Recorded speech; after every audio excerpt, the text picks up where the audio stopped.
If someone had told me that returning a lost wedding ring would destroy everything I believed about my own family, I would have laughed. After all, it was just a ring. At least, that's what I thought. My name is Sarah Mitchell.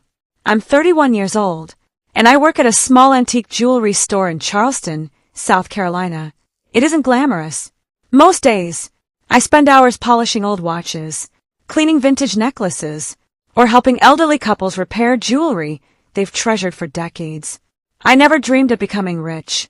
I only wanted a quiet life, a small apartment, a decent job, and enough money to visit my mother every Sunday. Life wasn't perfect, but it was honest. One chilly Friday afternoon, about 15 minutes before closing, an elderly woman walked into the store. She wore a light blue coat, carried an old leather handbag, and looked completely exhausted. She smiled politely. "I'm sorry to bother you. I think I lost my wedding ring." I walked around the counter. "When did you last see it?" She thought for a moment. "I was feeding pigeons in Marion Square. Then I stopped at a bakery, and finally came here." Her hands were shaking. "It belonged to my husband. He passed away 11 years ago. It was the only thing I had left." I could hear the pain in her voice. The ring wasn't expensive. It wasn't covered in diamonds. But to her, it was priceless. I looked at the clock. My shift had already ended. Still, I smiled. "Let's go find it." Her eyes widened. "You'd do that?" "Of course." For the next 2 hours, we searched every sidewalk, every bench, every flower bed. Nothing. The sun had already begun to set. She sighed. "I think it's gone." I wasn't ready to give up. Something told me the ring was still nearby.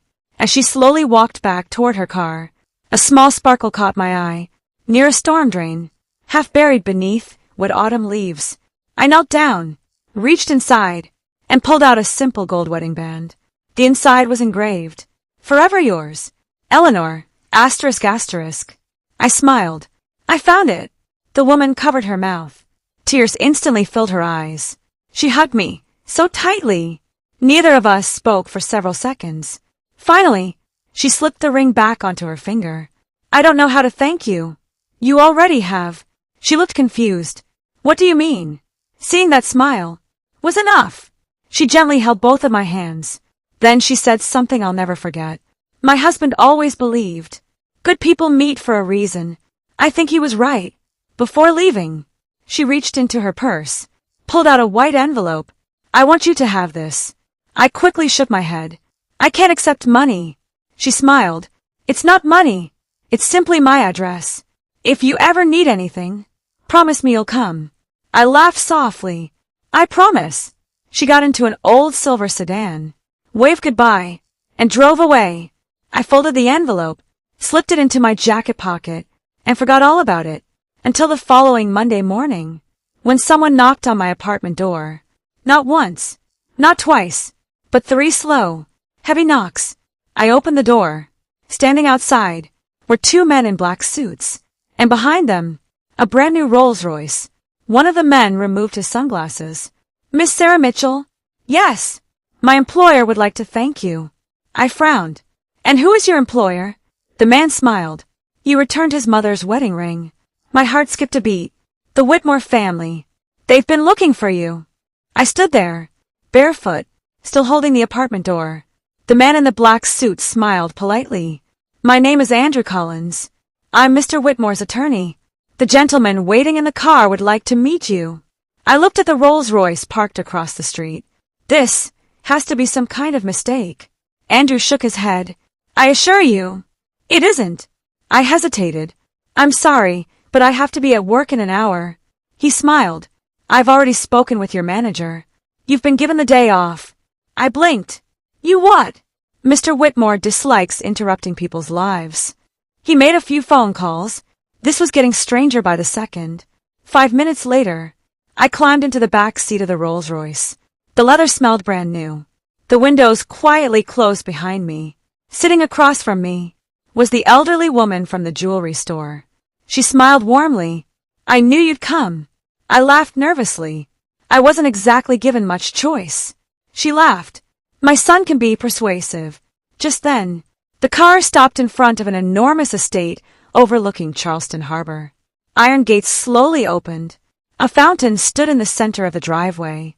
The mansion looked more like a museum than a home. I whispered, "Who are you?" The elderly woman looked out the window. "My name is Eleanor Whitmore. My late husband founded Whitmore Holdings." I stared at her. Everyone in South Carolina knew that name. Whitmore Holdings owned hotels, shipping companies, hospitals, and half the commercial buildings downtown. She noticed my expression. "I was hoping you didn't recognize it. I would have treated you exactly the same." "I know. And that's exactly why you're here." Inside the mansion, a man in his early 40s stood waiting. Tall, well-dressed, confident, but there was sadness in his eyes. He walked toward me. "I'm Daniel Whitmore. Eleanor is my mother." He extended his hand. "Thank you for giving her something no one else could." I frowned. "I only returned her wedding ring." He smiled. "No, you gave her hope." He led us into a beautiful library. Floor-to-ceiling bookshelves surrounded the room. An old fireplace crackled quietly. Daniel placed a small wooden box on the coffee table. "I'd like you to have this." I immediately shook my head. "I can't accept expensive gifts." "It's not expensive. It's personal." Slowly, I opened the box. Inside was an antique silver locket, beautifully engraved. On the back, 3 words, "For my angel." "It's lovely, but why are you giving it to me?" Daniel exchanged a quick glance with his mother. Neither of them answered immediately. Finally, Eleanor spoke. "Because my husband asked us to." I looked confused. "But he passed away years ago." "Yes. He left very specific instructions in his will. If the woman who returned my wedding ring is ever found, give her the locket." A chill ran down my spine.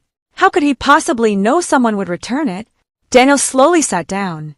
"Because my father deliberately left the ring where someone honest would find it." I stared at both of them. "So, this was a test." Daniel nodded. "For the last 10 years, my heart nearly stopped. 10 years.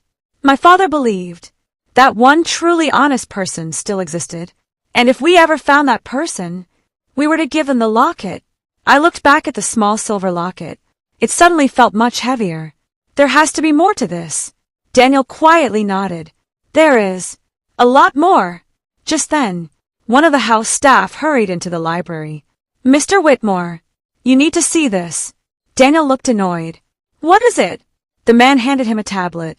As Daniel read the screen, every bit of color disappeared from his face. He slowly looked at me. "They found him." "Found who?" Daniel swallowed hard. "The man who stole my father's original wedding ring. 25 years ago." The room fell completely silent. Then Daniel whispered something that made my blood run cold. "He says he stole it because someone paid him to, and the person who hired him is a member of my own family." I couldn't believe what I just heard. "A member of your own family?" Daniel slowly nodded.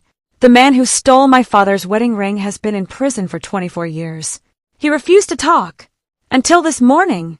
I looked at Eleanor. "Why now?" She sighed. "Because he knows he's dying. And dying people sometimes decide to tell the truth." Daniel picked up his car keys. "I need to meet him." Then he looked directly at me. "I'd like you to come with us." I pointed to myself. "Me? Why?" He hesitated. "Because according to the prison warden, the first thing he asked was, 'Has the girl with the ring been found?'" A chill ran through my body. "How would he know about me?" Daniel quietly answered, "That's exactly what we're going to find out." An hour later, we arrived at the Federal Correctional Institution in Edgefield, South Carolina. After passing through security, a correctional officer escorted us into a small interview room. An old man sat alone behind the glass. His hands trembled. His gray beard was untrimmed. Oxygen tubes rested beneath his nose. He looked up. Then his eyes landed on me. He smiled. "So, you finally found her." Daniel immediately leaned forward. "Who paid you to steal my father's wedding ring?" The old man ignored him. Instead, he kept looking at me. "I hoped I'd live long enough to meet you." I frowned. "You don't know me." "Oh, I know more about you than you think." The room fell silent. Daniel raised his voice. "Answer the question." The old man slowly nodded. 25 years ago." A woman paid me $50,000. She wanted one thing. Your father's wedding ring. Nothing else. Not his wallet. Not his watch. Just the ring. I frowned. Why would anyone want a wedding ring? The old man smiled sadly. Because hidden inside that ring was something worth far more than gold. Daniel's eyes widened. No, it can't be. The old man nodded. Your father was smarter than everyone else. He hollowed out the inside of the ring and hid a tiny memory chip. My heart skipped a beat. A memory chip? It contained evidence. Financial records. Offshore accounts. Names. Everything needed to destroy the people stealing from Whitmore Holdings. Daniel slowly leaned back in his chair. My father always suspected someone inside the company was stealing millions. He was right. The old man looked at me again. But that's not why you're here. He slowly reached into his prison shirt, pulled out an old folded photograph. The guard checked it, then handed it through the slot. The old man pointed at the picture. Look! I turned it over. The photograph was faded, nearly 30 years old. It showed Eleanor, her late husband, a little girl, and another family standing beside them. I stared at the little girl. She looked strangely familiar. Then I noticed the woman holding her hand. My mother. I froze. No! This isn't possible. Daniel looked over my shoulder. His face turned white. Eleanor! That's Sarah's mother. Eleanor covered her mouth. Oh my God! The old prisoner whispered. Your families weren't strangers. They were best friends. I couldn't breathe. My mother never told me that. She couldn't. Because after the ring disappeared, someone made sure both families never saw each other again. The room felt smaller. Every answer created 2 more questions. I looked at the old man. What happened to the memory chip? He slowly smiled. I never found it. I stole the ring. But someone had already removed the chip. Daniel frowned. Who? The old man looked directly into my eyes. The only person your father trusted. His personal attorney. The room went silent. Daniel whispered. Richard Lawson. He was my father's lawyer for 30 years. The old man slowly nodded. Then stop looking for the thief and start looking at the man who wrote the will. Just then, Daniel's phone began ringing. He answered. Within seconds, his expression changed. What? When? How? He slowly lowered the phone. His voice barely came out. Richard Lawson, the attorney who handled my father's estate. He's gone. Gone where? I asked. Daniel looked at me with fear in his eyes. He emptied every company account and disappeared less than 30 minutes ago. Richard Lawson had disappeared. The man my family trusted for 3 decades was suddenly gone. Daniel slammed his fist onto the dashboard. He planned this. He knew we'd discover the truth. I looked at Eleanor. She was staring out the window, almost in shock. I trusted Richard with everything. My husband's will. Our businesses. Our family. Daniel turned the car around. We're going to his office. 20 minutes later, we arrived at Lawson and Pierce Attorneys. Police cars already surrounded the building. FBI agents were carrying boxes filled with documents. Yellow crime scene tape blocked the entrance. An agent approached us. Daniel Whitmore. Yes. I'm Special Agent Lisa Morgan. She shook his hand. I'm sorry. We were too late. Daniel frowned. What happened? Richard Lawson emptied more than $80 million from offshore accounts. He destroyed most of the company's financial records and disappeared sometime before dawn. I couldn't believe it. 80 million! The agent nodded. But that's not the worst part. She pulled out an old photograph. Do you recognize this woman? Daniel looked at it. His face immediately changed. That's my Aunt Caroline. Eleanor slowly closed her eyes. My husband's younger sister. Agent Morgan nodded. We believe she worked with Richard. Daniel couldn't understand. My aunt has been dead for 15 years. The agent quietly answered. No. She only wanted everyone to think she was. The world seemed to stop. What? Agent Morgan handed Daniel another file. Caroline Whitmore has been living under another identity in Vancouver, Canada. For the last 15 years, Eleanor's hands began shaking. My own sister-in-law, Daniel whispered. She betrayed us. Agent Morgan looked at me.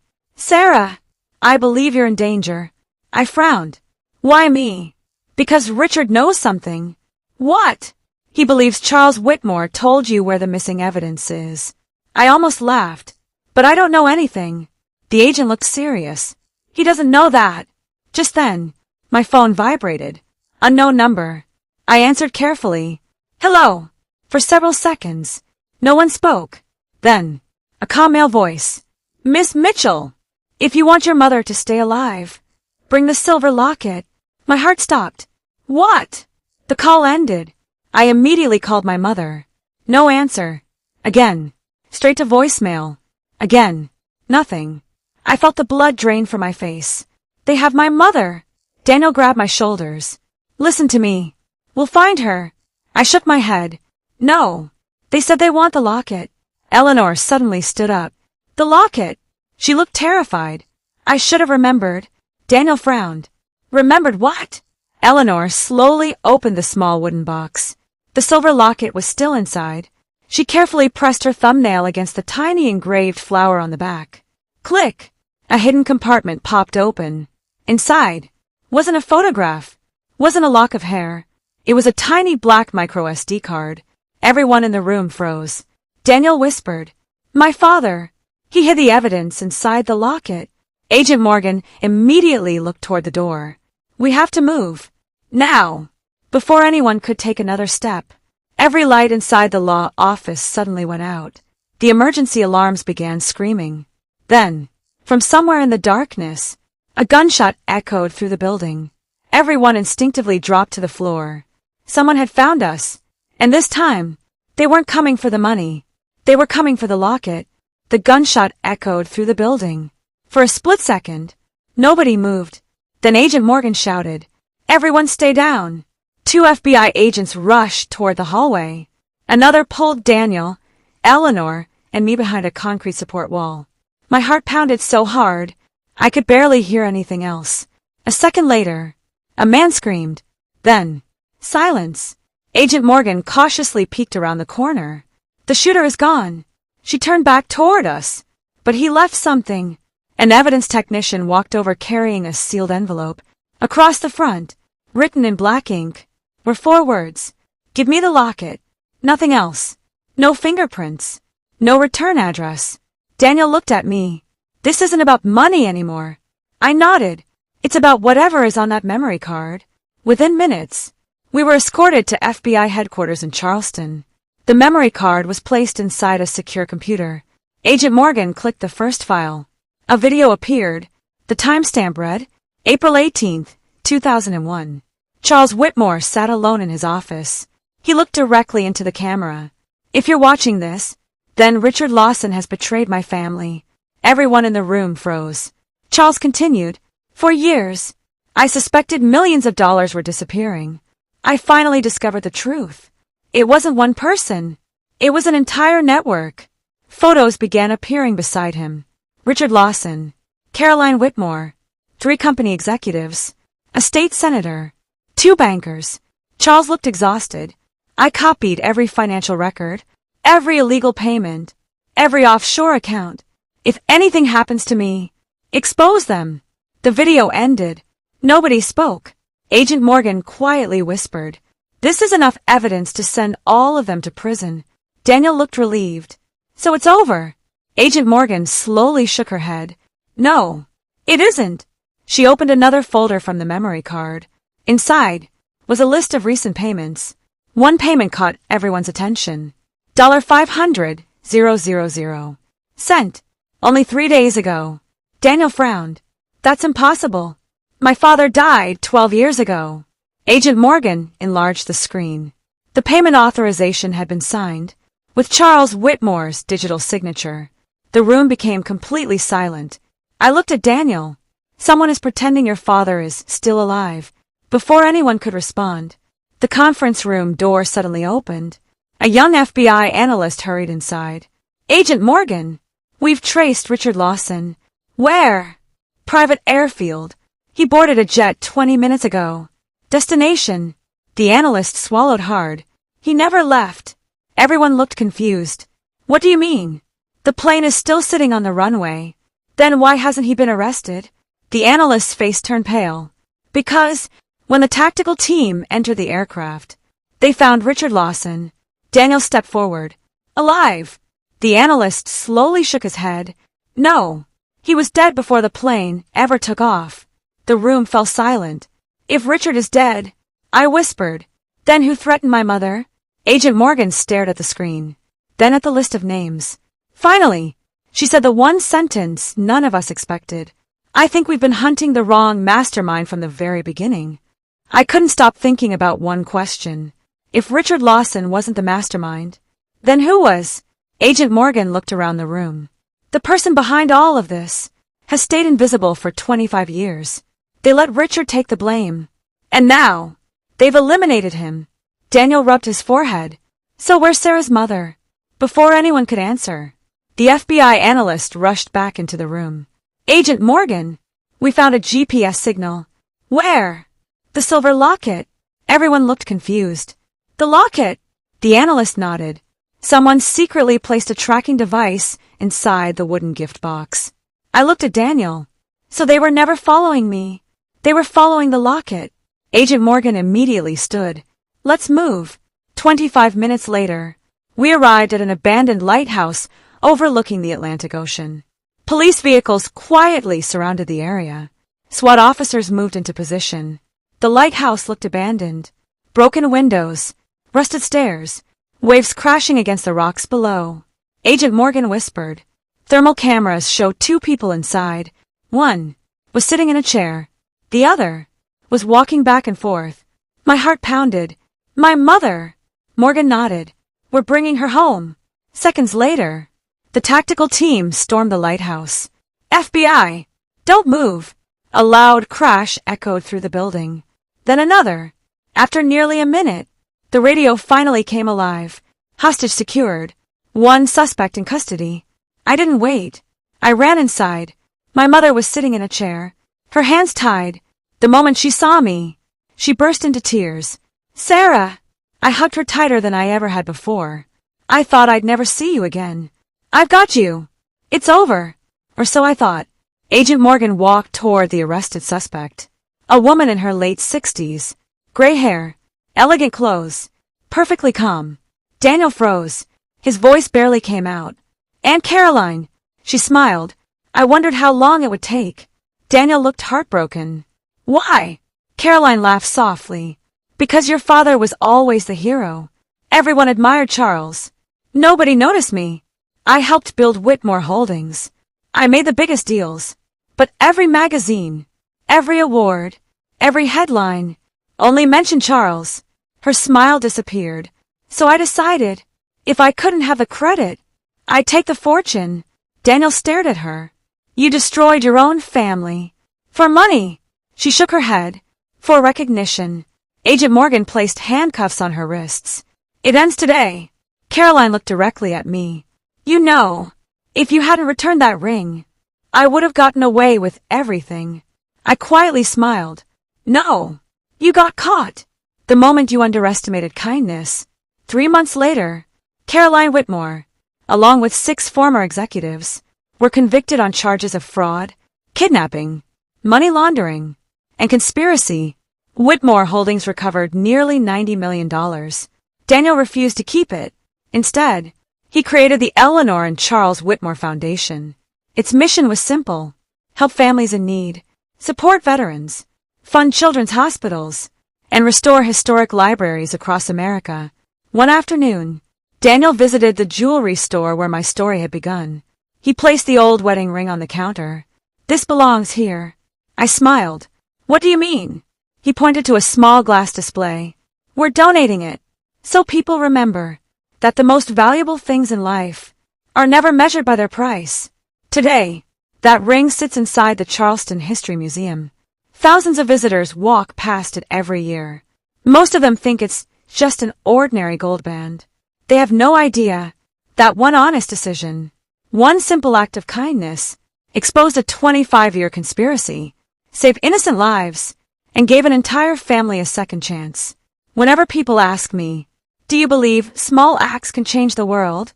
I simply smile, because I already know the answer. They can. After all, it all started with one lost wedding ring.